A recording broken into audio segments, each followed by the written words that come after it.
Hi everyone, this is Avnish from ZB and I welcome you all on this session on robotics, IoT and embedded. So guys, last time पे हम लोगों ने cover करा था analogue signal और देखा था किस तरीके से एक एनालॉग सिग्नल को किसी भी माइक्रो कंट्रोलर या डेवलपमेंट बोर्ड से जनरेट करा जाता है. सो गाइस, आज का ये लेक्चर एनालॉग से आगे बढ़कर PWM पल्स विड्थ मॉड्यूलेशन पर है.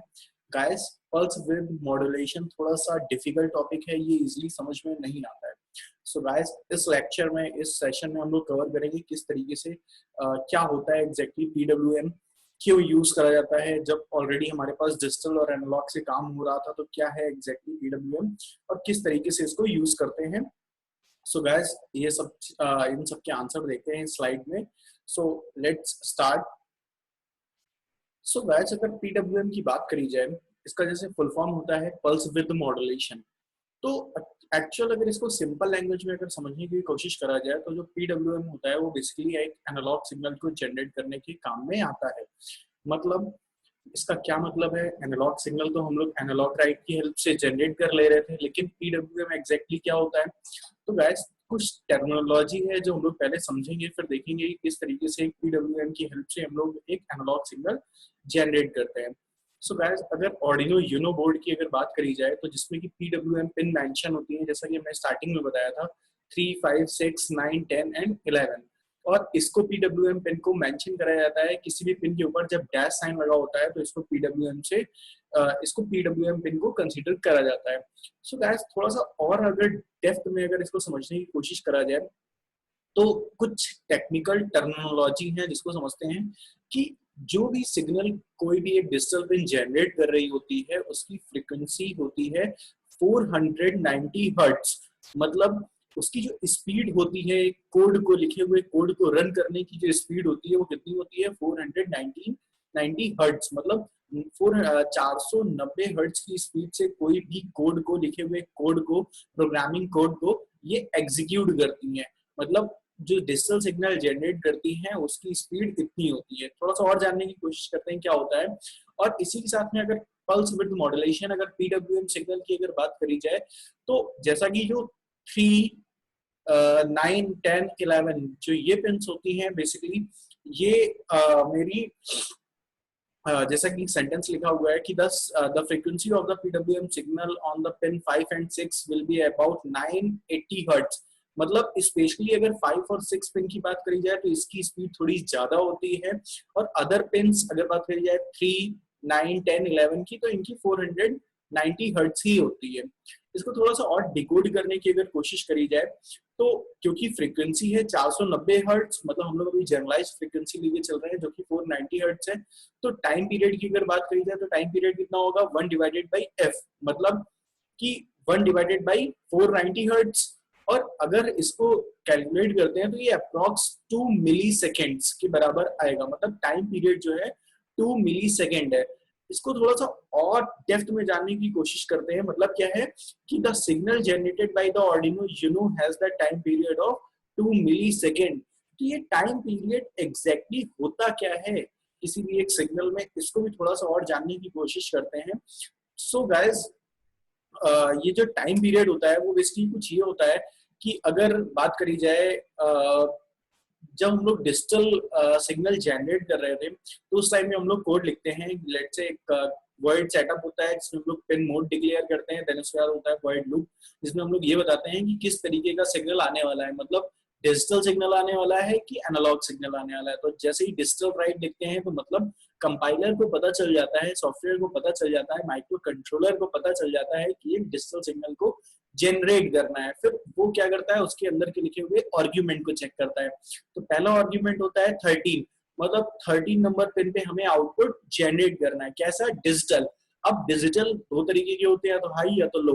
तो पहले आया हाई, मतलब हाई सिग्नल को जनरेट करना है.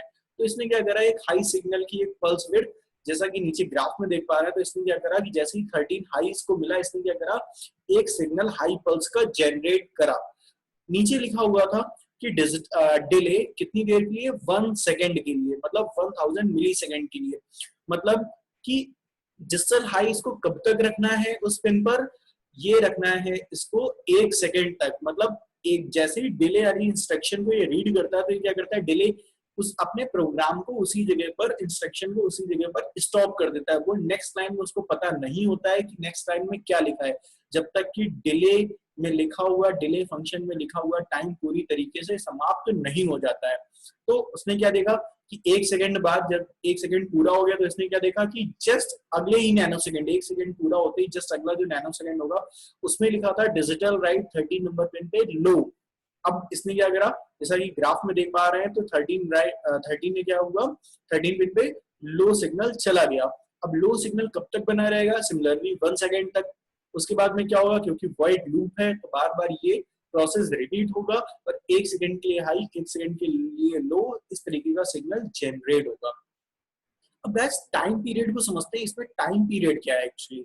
तो अगर इस ग्राफ को थोड़ा सा अगर और थोड़ा सा जूम करें, अगर हम बात करें कि कंट्रोलर के रेस्पेक्ट में जो सिग्नल जनरेट हो रहा है उसको थोड़ा सा जूम करें, तो जैसा कि आप देख पा रहे हैं, अगर हम 1 सेकंड के जो 1 सेकंड का जो टाइम है पूरा, अगर हम इसको जूम करें तो यहाँ आप देख पा रहे होंगे जो माइक्रो कंट्रोलर होता है, क्योंकि उसका टाइम पीरियड है 2 सेकंड, मतलब 2 मिली सेकंड, सॉरी। अगर 2 मिली सेकंड है, इसका मतलब क्या है कि फर्स्ट जो 2 मिली सेकंड है, जैसे ही अगर इंस्ट्रक्शन यहाँ पे रीड होने आई होगी, मतलब डिजिटल राइट 13 हाई हुआ होगा, तो ये हाई हुआ, तो क्या हुआ, हाई होने के बाद में इसने क्या करा, 2 मिली सेकंड, उसने डायरेक्टली 1 सेकंड के लिए टाइम पूरा एग्जीक्यूट नहीं करा, इसने क्या करा, 2 मिली सेकंड के लिए एक सिग्नल की पल्स जनरेट करी। उसके बाद में इसने नेक्स्ट लाइन को जब रीड करा तो वहां पे लिखा हुआ था डिजिटल सॉरी डिले 1 सेकंड, मतलब 1 सेकंड का जब डिले, तो जब ये डिले काउंट हो रहा था, मतलब 2 मिली सेकंड, फिर इसने क्या करा, क्योंकि डिले 1 सेकंड का है, तो इसने क्या करा, अगले 2 मिली सेकंड के लिए फिर से जनरेट करा। क्या जनरेट करा, एक हाई सिग्नल जनरेट करा, और ये कब तक करता रहेगा, जब तक ये टाइम पूरा नहीं हो पाया जाएगा। मतलब क्या है, मतलब ये है कि ये एक बार में पूरा 1 सेकंड के लिए पूरा सिग्नल जनरेट नहीं करता है, क्योंकि इसका जो टाइम पीरियड है वो 2 मिली सेकंड है। तो ये क्या करता है, 2 मिली सेकंड के लिए टाइम पीरियड 2 मिली सेकंड है, तो 2 मिली सेकंड के स्लॉट में एक सिग्नल को जनरेट करता है। तो इस सिग्नल का अगर थोड़ा जूम करके 1 सेकंड को देखें तो वो कुछ इस तरीके से नजर आ रहा होता है, जब तक 1 सेकंड कंप्लीट नहीं होगा तब तक ये 2 मिली सेकंड्स की पल्स को जनरेट करता रहेगा। अच्छा गाइस, ये तो हो गया सिग्नल, मतलब ये हो गया टाइम पीरियड, मतलब इसकी जो फ्रीक्वेंसी है वो 490 हर्ट्ज है। अगर बात करी जाए फ्रीक्वेंसी को, अगर 980 हर्ट्ज की अगर बात करी जाए, तो मतलब अगर 1/f करेंगे, f की वैल्यू क्योंकि हमने बढ़ा दी है किस किस पेन के लिए, 5 और 6 पेन के लिए, क्योंकि f की वैल्यू बढ़ चुकी है तो टाइम पीरियड और कम हो जाएगा। मतलब अब जनरेट होने वाला जो सिग्नल होगा उसका टाइम पीरियड कितना होगा, अप्रॉक्स 1 मिली सेकेंड होगा। मतलब अब एक्यूरेसी और बढ़ जाएगी, मतलब 1 मिली सेकेंड के लिए टाइम, मतलब 1 मिली सेकेंड के लिए ये सिग्नल जनरेट करेगा। इसको थोड़ा सा डेप्थ में आगे समझेंगे कि एग्जैक्टली ये ऐसा क्यों कर रहा है और क्या इससे फायदा क्या है एक्चुअली। ठीक है, सो गाइस, अब एक्चुअली अगर ब्लॉक डायग्राम की अगर बात करी जाए, तो जैसा कि आप राइट हैंड साइड पे देख पा रहे हैं कि जो ऑर्डिनो का ब्लॉक डायग्राम होता है वो कुछ इस तरीके से होता है कि एक होता है ऑर्डिनो बोर्ड, देन उसके अंदर होता है माइक्रो कंट्रोलर जिसको हमने म्यूसी से मेंशन करा है, देन उसके अंदर होता है एक सीपीयू, माइक्रो कंट्रोलर के अंदर एक सीपीयू यूनिट होती है और बहुत सारे कन्वर्टर्स होते हैं। सो गाइस, होता क्या है एग्जैक्टली, जैसे ही हम लोग ये डिजिटल द्वारा लिखा हुआ जो प्रोग्राम है, डिजिटल में digital write high low and delay के साथ में जो हमने एक पूरा प्रोग्राम लिखा है, वो जैसे ही सॉफ्टवेयर में हम लोग अपलोड की बटन क्लिक करते हैं तो सबसे पहले कहाँ जाता है, कंपाइलर के पास जाता है। कंपाइलर इसको कंपाइल करता है और अपने द्वारा लिखे हुए प्रोग्राम को किसमें कन्वर्ट करता है, बाइनरी डेटा, मतलब मशीन लैंग्वेज में कन्वर्ट करता है, जिसको जिस में मतलब मशीन लैंग्वेज, मतलब जो मेरा सीपीयू होता है, सीपीयू कोई भी टास्क परफॉर्म करता है बाइनरी में, मतलब डिजिटल में, मतलब 0 या 1 के फॉर्मेट में। ठीक, तो अब इसको जो इंस्ट्रक्शन चाहिए वो भी 0 या 1 के फॉर्मेट में, मतलब डिजिटल फॉर्मेट में चाहिए। तो अब हम लोगों ने, क्योंकि यहाँ पे जो हाई लेवल लैंग्वेज में प्रोग्राम लिखा हुआ है, तो कंपाइलर क्या करता है, ये हाई लेवल लैंग्वेज में लिखे हुए प्रोग्राम को कंपाइल करके बाइनरी लेवल में, मतलब मशीन लैंग्वेज में कंपाइल कर देता है, मतलब कन्वर्ट कर देता है। देन यहाँ से कंपाइलर से जैसे ही हम लोग अपलोड करते हैं तो साथ में कंपाइल होने के बाद में मशीन लैंग्वेज में लिखा हुआ प्रोग्राम अब कहाँ चला जाता है, वो मेरे ऑर्डिनो के पोर्ट में जैसे ही एंटर होता है तो यहाँ से होता हुआ ये मेरे सीपीयू में चला जाता है, स्टोर हो जाता है। अब सीपीयू को पता चल चुका है कि हमें करना क्या है, सीपीयू को पता है कि हमें डिजिटल सिग्नल जनरेट करना है, वो भी 1 सेकंड के लिए हाई, देन 1 सेकंड के लिए लो। कुछ इस तरीके का सिग्नल जनरेट करना है, सीपीयू को ऑलरेडी पता है। तो अब ये क्या करेगा, अब क्योंकि डिजिटल सिग्नल जनरेट करना है, सीपीयू जितनी भी प्रोसेसिंग करता है वो डिजिटल में ही करता है, मतलब 0 या 1 के फॉर्मेट में ही करता है। तो एक्चुअल में क्या करेगा, अब क्योंकि इसको डिजिटल करना है तो डिजिटल में खुद भी प्रोसेसिंग कर रहा है और डिजिटली सिग्नल जनरेट करना है, तो डायरेक्टली क्या करेगा, ये डायरेक्टली डिजिटल सिग्नल जनरेट करेगा हाई मतलब 1 का, और जब लो करना होगा तो लो का। वो यहाँ से होता हुआ कहाँ जाएगा, डिजिटल पिन, मतलब 0 से लेके 13 नंबर पिन, हमने 13 तक जो भी पिन हमने मेंशन कर रखी होगी वहां पर जाकर के कुछ इस तरीके का प्लॉट मेरा राइट हैंड साइड पे जो शो हो रहा है, इस तरीके का प्लॉट मेरा वहां पर जनरेट कर देगा। ठीक, ये तो था एक सिंपल डिजिटल, जब हमें सिग्नल जनरेट करना होता था तो कुछ इस तरीके का सिग्नल हमें वहां पे दिख रहा होता था। लेकिन अगर बात करी जाए जिस टाइम हम लोग एनालॉग सिग्नल जनरेट कर रहे होते थे, तो वहां पर भी जनरेट कर लिया था हम लोगों ने। और कैसे जनरेट करा था, हम लोगों ने कुछ इस तरीके का प्रोग्राम लिखा था, एनालॉग राइट हाई। अब देखिए मैं यहाँ पे 13 नंबर पिन मेंशन करी हुई है जो कि गलत है। यहाँ पे हमें क्या करना चाहिए था, या तो 3 या तो 5 या तो 6 या तो 9 या तो 10 या तो 11, जितनी भी मतलब पीडब्ल्यूएम पिन है सिर्फ उन्हीं पे हम लोग एनालॉग सिग्नल ले सकते हैं। सो गाइस यहाँ पे गलत लिखा है, यहाँ पे पीडब्ल्यूएम पिन ही मेंशन होगी। सबसे पहले हमने क्या करा, 13 नंबर पिन पे 125 किसके करस्पॉन्डिंग था, वो था 2.5 वोल्ट के करस्पॉन्डिंग। तो इसके द्वारा जनरेट करा गया एनालॉग सिग्नल कितना होगा, 2.5 वोल्ट का। कब तक, डिले लगा हुआ है 1 सेकेंड तक, मतलब 1 सेकेंड तक ये जो सिग्नल जनरेट करेगा उसका जो वोल्टेज होगा वो कितना होगा, 2.5 वोल्ट। देन उसके बाद में क्या होगा, देन उसके बाद हमने लिखा हुआ है कि 3 नंबर पिन से, आप इसको 3 कंसीडर करिए, 3 नंबर पिन पे 255 मतलब 5 वोल्ट का सिग्नल जनरेट करो, तो 1 सेकंड बाद क्या होगा, 5 वोल्ट का। देन 0 मतलब 0 वोल्ट का, तो ग्राफ 0 की तरफ टेंड कर गया। और फिर हमने कहा 200 मतलब 200 करस्पॉन्ड होता है मेरा 3.7 वोल्ट के करस्पॉन्डिंग ये वोल्टेज होता है। तो इसने क्या करा, 3.7 वोल्ट के लगभग का ये सिग्नल जनरेट कर दिया। मतलब अगर इस सिग्नल को अगर विजुलाइज करा जाए तो ये सिग्नल मेरा डिजिटल ना होकर के ये जनरेटेड सिग्नल मेरा कैसा है, एनालॉग सिग्नल। सो गाइस जैसे ही ये तो रहा एनालॉग सिग्नल। सो गाइस जैसे ही हमने यहाँ पे लिखा हुआ जो पूरा कोड था इसको कन्वर्ट करा, कंपाइल करा, तो कंपाइलर ने क्या करा, फिर से मशीन लैंग्वेज में कन्वर्ट करा, मतलब मशीन बाइनरी डेटा में कन्वर्ट करा। और जैसे ही अपलोड करा तो ये कहाँ गया, ये गया मेरे सीपीयू के पास। सीपीयू के पास पता चल गया है कि एनालॉग सिग्नल जनरेट करना है, जिसकी एनालॉग सिग्नल जनरेट करना है जिसमें 2.5 वोल्ट भी है, 5 वोल्ट भी है, 3.7 वोल्ट भी है, 0 वोल्ट भी, मतलब मल्टीपल वोल्टेज आउटपुट हमें शो करने हैं। तो अब क्योंकि सीपीयू के पास सिर्फ कैपेबिलिटीज हैं कि वो जो अपनी इंस्ट्रक्शन को रन कर सकता है वो सिर्फ डिजिटल ही रन कर सकता है, वो एनालॉग की नहीं रन कर सकता, मतलब आउटपुट में एनालॉग वोल्टेज डायरेक्ट जनरेट नहीं कर सकता। तो इसको जरूरत होगी एक ऐसा, मतलब अब सीपीयू ने क्या करा, सबसे पहली इंस्ट्रक्शन पढ़ते हुए 3 नंबर पिन पे क्या करना है, 2.5 वोल्ट का, तो एक इसने सिग्नल जनरेट करना है। तो अब ये जो भी सीपीयू जो इंस्ट्रक्शन एग्जीक्यूट करके जो भी सिग्नल जनरेट करेगा वो कैसा होगा, वो बाइनरी डिजिट में होगा। अब इस बाइनरी डिजिट्स को या बाइनरी सिग्नल को किसमें कन्वर्ट करना है, एनालॉग में, मतलब डिजिटल को एनालॉग में कन्वर्ट करना है। तो हमें क्या चाहिए होगा, एक डैक चाहिए होगा, मतलब डिजिटल टू एनालॉग कन्वर्टर। तो यहाँ पे कुछ लगा हुआ है डिजिटल टू एनालॉग कन्वर्टर। ये जैसे ही instruction digital to analogue converter को देगा तो एनालॉग कन्वर्टर क्या करेगा, यहाँ से उसके करस्पॉन्डिंग 2.5 वोल्ट जनरेट करके यहाँ पे दे देगा। तो कुछ इस तरीके का ग्राफ आना चाहिए, जो कि जैसा यहाँ शो हो रहा है वैसा यहाँ पे ग्राफ आना चाहिए। सो गाइस ग्राफ तो हमारा हमको मिल चुका है, जैसा कि हमने लास्ट टाइम पे देखा था, हमें डिफरेंट डिफरेंट वोल्टेज मिल चुके हैं। लेकिन अगर हम लोग अगर डेटा शीट और एक्चुअल ब्लॉक डायग्राम अगर देखे जाकर, अगर माइक्रो कंट्रोलर जो आर्डिनो में यूज हुआ है तो वो उसके अकॉर्डिंग वहां पर कोई भी digital to analogue converter use नहीं होता है। मतलब यहाँ पे साफ साफ मेंशन है, there is no any digital to analogue converter inside the microcontroller used in Arduino. मतलब आर्डिनो में जो भी माइक्रो कंट्रोलर यूज करा गया है उसमें कोई भी digital to analogue converter use नहीं करा गया है। तो गाइस अगर digital to analogue converter use नहीं करा गया है तो ये सिग्नल फिर जनरेट कैसे हो जा रहा है, ये क्वेश्चन मार्क है।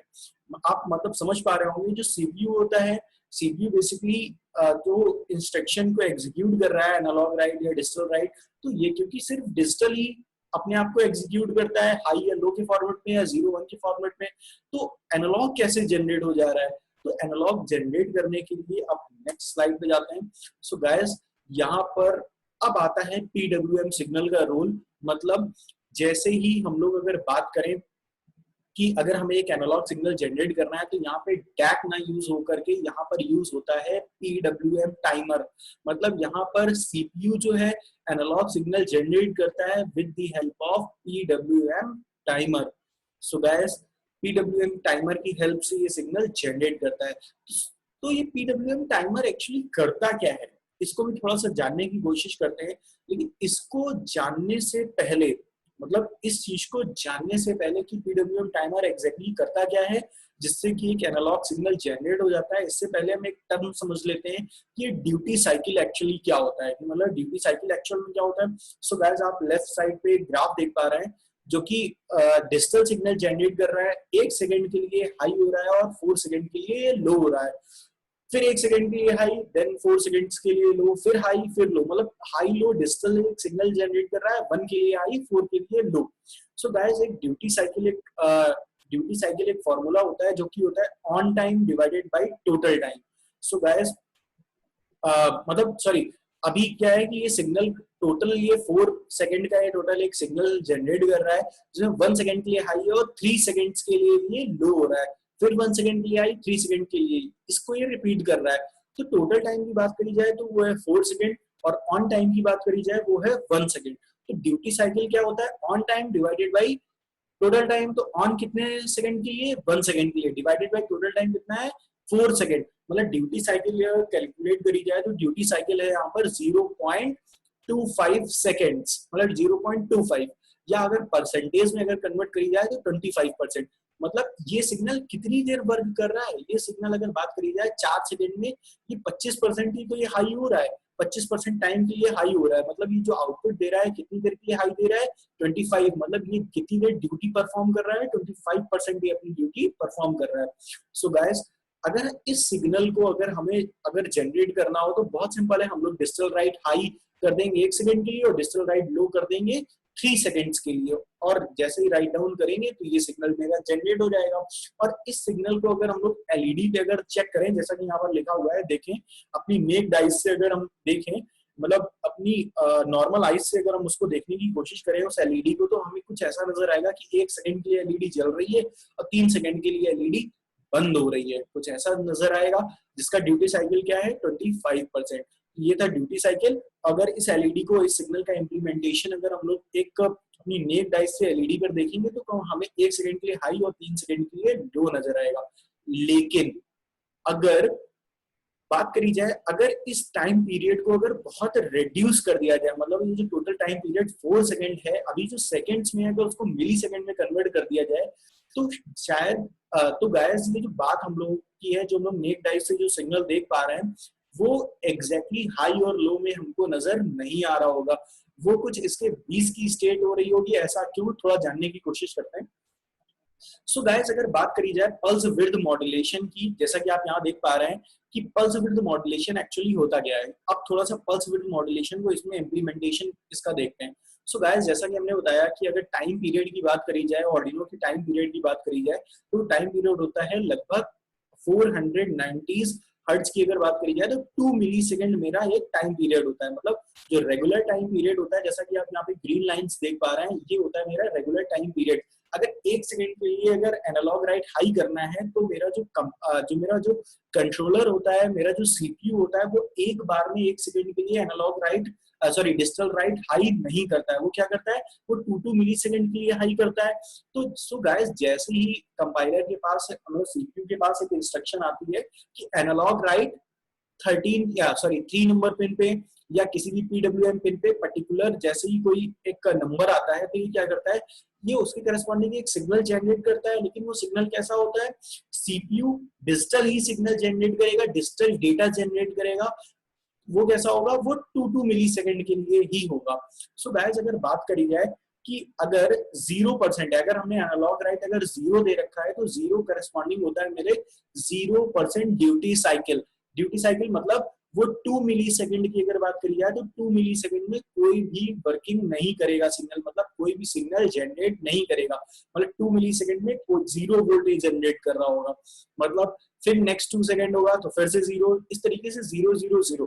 तो आउटपुट में क्या आने वाला है, आउटपुट में मेरा अभी देखेंगे क्या आने वाला है, ठीक है। अगर बात करी जाए, अगर हमने यहाँ पे राइट हैंड साइड पे अगर आप देखें तो एनालॉग राइट 64 लिखा हुआ है। 64 होता है मेरा 25% ड्यूटी साइकिल के, मतलब एक 2 मिली सेकेंड की अगर बात करी जाए तो ये 25% टाइम के लिए हाई सिग्नल जनरेट करेगा, देन उसके बाद लो सिग्नल, इसी तरीके से 2 मिली सेकेंड के लिए रिपीट करता रहेगा अपने आप को, जब तक ये एनालॉग राइट के अंदर की वैल्यू चेंज नहीं हो जाती। सिमिलरली अगर 127 की बात करें तो 50% ड्यूटी साइकिल, अगर बात करी जाए 255 की तो ये 100% ड्यूटी साइकिल, मतलब फुल टाइम के लिए हाई सिग्नल जनरेट करेगा। तो गाइस ये जो ड्यूटी साइकिल निकल के आ रही है 100%, 75%, 50%, 25%, 0%, ये क्या है एग्जैक्टली? तो ड्यूटी साइकिल तो हमने बता दिया कि जितनी देर की वो सिग्नल हाई रहेगा वो रही उसकी ड्यूटी साइकिल, जैसा कि देख के पता चल रहा है। लास्ट वाले सिग्नल की बात करें जाए तो परमानेंट हाई है तो 100%, उसके जस्ट ऊपर वाला 75% के लिए हाई है, उसके ऊपर वाला 50% के लिए, उसके ऊपर वाला 25% के लिए। सो गाइस अगर आउटपुट वोल्टेज की अगर बात करी जाए तो एवरेज आउटपुट वोल्टेज जो हमें वहां अपने नेक्ड आइज से दिख रहा होगा वो क्या होगा, डीसी, मतलब duty cycle multiplied by reference voltage, we reference. We reference क्या होता है, जो कि होता है operating voltage of micro controller, मतलब यहाँ पे रेफरेंस वोल्टेज कितना है 5 वोल्ट। सो गाइस अगर बात करी जाए 75% ड्यूटी साइकिल की, तो 75% को अगर नॉर्मल वैल्यू में अगर कन्वर्ट करा जाए वो होगा 0.7%। 75% मल्टीप्लाइड बाई अगर रेफरेंस वोल्टेज से अगर मल्टीप्लाई करते हैं 5 से तो आउटपुट वोल्टेज कितना आ जाएगा 3.75 वोल्ट। सो गाइस आप समझ गए, जैसे ही हम लोग 191 देंगे तो आउटपुट में वोल्टेज कितना आएगा 3.75 वोल्ट। अगर बात करी जाए 100% ड्यूटी साइकिल की तो 100 को अगर 100% को अगर कन्वर्ट करा जाए तो होगा 1 मल्टीप्लाइड बाई 5, मतलब आउटपुट वोल्टेज कितना आएगा पूरा 5 वोल्ट। इसी तरीके से अगर बात करी जाए 50% मतलब 0.5 मल्टीप्लाइड बाई अगर 5 करा जाए तो आउटपुट वोल्टेज कितना होगा 2.5 वोल्ट। सो गाइस आप देख पा रहे हैं कि जैसे ही 2 मिली सेकेंड के लिए 2 मिली सेकेंड के टाइम पीरियड में जैसे ही ये विड्थ कम ज्यादा हो रही है तो आउटपुट वोल्टेज जो है वो चेंज होता हुआ नजर आ रहा है। मतलब जब ये ड्यूटी साइकिल, मतलब ये जो विड्थ है वो 50% रह गई तो आउटपुट वोल्टेज 2.5 था, जब ये 75 रह गई इसकी जो विड्थ थी, मतलब ऑन टाइम जो था वो इतना था, वो अगर जैसे ही मेरी अगर बात करी जाए 75% हो गई तो आउटपुट वोल्टेज 3.5 था, जैसे ही ये मेरी 25 हो गई तो आउटपुट वोल्टेज उसके करस्पॉन्डिंग था, और जैसे ही मेरी 0 हो गई तो आउटपुट वोल्टेज 0 वोल्ट था, और जैसे ही ये विड्थ मेरी 100% हो गई तो आउटपुट वोल्टेज मेरा 5 वोल्ट आ रहा था। सो गाइस पीडब्ल्यूएम टाइमर की हेल्प से हम लोग एग्जैक्टली करते क्या है, हम लोग इस 2 मिली सेकेंड की के लिए, क्योंकि 2 मिली सेकेंड ही बार बार रेप्लीकेट होता चला जा रहा है जब तक नेक्स्ट इंस्ट्रक्शन डिले के बाद नहीं आ रही है, तो तब तक के लिए हम लोग क्या करते हैं, जैसे ही एनालॉग राइट 0 या 64 या 127 या इसके बीच की कोई भी वैल्यू अगर आती है तो वो क्या करता है, वो उसके करस्पॉन्डिंग एक सिग्नल जनरेट करता है, जो कि होता तो डिजिटल सिग्नल ही है सीपीयू, लेकिन ये डिजिटल सिग्नल मेरा 2 मिली सेकेंड के टाइम पर भी ये अपने ड्यूटी साइकिल के अकॉर्डिंग ये हाई और लो हो रहा होता है। तो जब इस सिग्नल को जो हम लोग किसी एलईडी पर देखते हैं, मतलब लिखा हुआ है but when we will see this signal from our naked eyes in the LED, then it seems like LED is dim for certain time at certain voltage। मतलब अगर हम लोग इसको naked eyes से अगर देखेंगे इस सिग्नल को तो मेरा सिग्नल कैसा नजर आ रहा होगा, मेरा जो सिग्नल है वो कुछ डिम नजर आ रहा होगा, मतलब एलईडी कुछ डिम नजर आ रही होगी। अगर 50% ड्यूटी साइकिल है, मतलब 127 लिखा हुआ है तो सिग्नल कुछ ऐसा जनरेट होगा, मतलब 50% मतलब 2 मिली सेकेंड में क्या होगा 50% हाई 50% लो, तो एलईडी के ऊपर जो एवरेज वोल्टेज आएगा 2.5 वोल्ट, तो एलईडी जो है 5 वोल्ट पे मैक्सिमम ब्राइटनेस थी, 2.5 पे डिम हो जाएगी। कितनी डिम हो जाएगी, जस्ट हाफ, मतलब ब्राइटनेस जस्ट हाफ हो जाएगी। सो गाइस पीडब्ल्यूएम टाइमर की हेल्प से हम लोग जनरेट तो सिग्नल ही करते हैं, कैसा डिजिटल सिग्नल ही जनरेट करते हैं, लेकिन हम लोग ये डिजिटल सिग्नल कैसा होता है, ये डिजिटल सिग्नल डिपेंड कर रहा होता है उसके ड्यूटी साइकिल पे, मतलब पल्स की विड्थ पर। तो पल्स की विड्थ से ड्यूटी साइकिल चेंज और ड्यूटी साइकिल से आउटपुट वोल्टेज चेंज। तो सो गाइस ये था पीडब्ल्यूएम का कॉन्सेप्ट। इसको थोड़ा सा और आगे थोड़ा सा और डेप्थ में देखें तो कुछ ये इस तरीके से है, मतलब अगर बात करी जाए, अगर इस तरीके का अगर हमने प्रोग्राम राइट डाउन कर रखा है तो आउटपुट में सिग्नल कुछ इस तरीके से जनरेट होगा। इसको अगर फिर से अगर जूम करके देखें तो 1 सेकेंड के लिए जो सिग्नल जनरेट होगा वो कैसा होगा, क्योंकि 1 सेकेंड के लिए क्या हो रहा है 2.5 वोल्ट। तो यहाँ पर क्या है, यहाँ पर जेनरेटेड अगर 2.5 मतलब 2 मिली सेकेंड के लिए क्या होगा 50% डीसी का मतलब ड्यूटी साइकिल का एक सिग्नल जनरेट होगा। और ये कैसा है, अब देखिए यहाँ पे 50% ड्यूटी साइकिल का जनरेट हुआ, 1 सेकेंड के बाद में क्या हुआ 100% ड्यूटी साइकिल मतलब पल्स विड्थ बढ़ गई। उसके बाद में 25% फिर 75%। तो आप देख पा रहे होंगे जो पल्स है इसकी विड्थ जो है प्रोग्राम में कंटिन्यूअस बदलती चली जा रही है जैसे जैसे डिले का टाइम कंप्लीट हो रहा है। मतलब पल्स की विड्थ मॉड्यूलेट हो रही है, चेंज हो रही है, इसीलिए इस सिग्नल को बोला गया है पल्स विड्थ मॉड्यूलेटेड सिग्नल, मतलब पल्स विड्थ मॉड्यूलेशन का सिग्नल, जो कि क्या कर रहा है डिजिटल मीन से मतलब डिजिटल सिग्नल से एनालॉग आउटपुट जनरेट कर पा रहा है। ये इतना सक्षम है। और इसकी विड्थ कैसे चेंज हो रही है, जैसे ही हम एनालॉग राइट दे रहे हैं 125 तो 125 के करस्पॉन्डिंग सीपीयू क्या कर रहा है पीडब्ल्यूएम टाइमर की हेल्प से एक मॉड्यूलेटेड सिग्नल जनरेट कर रहा है। मॉड्यूलेटेड की हेल्प से क्या हो रहा है एवरेज आउटपुट वोल्टेज वहां पर उसके करस्पॉन्डिंग जनरेट हो रहा है। सो गाइस बात करी जाए कि ये था मेरा पीडब्ल्यूएम का कॉन्सेप्ट। आप इस वीडियो को बार बार देखिएगा, रिपीट देखिएगा, ताकि आपको पूरा कॉन्सेप्ट पीडब्ल्यूएम का आसानी से समझ में आ सके। So guys thank you, stay tune. आने वाले समय में देखेंगे कि जो मेरे 2 रिमेनिंग क्वेश्चन इस वीडियो से रिलेटेड रह गए कि जो स्केल है 0 से लेकर 255 तक ही क्यों है, और हम लोग डायरेक्टली वोल्टेज की फॉर्मेट में वैल्यू क्यों नहीं इंसर्ट कर रहे हैं, इनको भी जानने की कोशिश करेंगे। और नेक्स्ट टॉपिक है कैसे हम लोग डिजिटल सिग्नल की रीडिंग करेंगे और फिर फर्दर एनालॉग सिग्नल की रीडिंग, और फिर आगे कंटिन्यू करते रहेंगे। So guys stay tuned and thank you.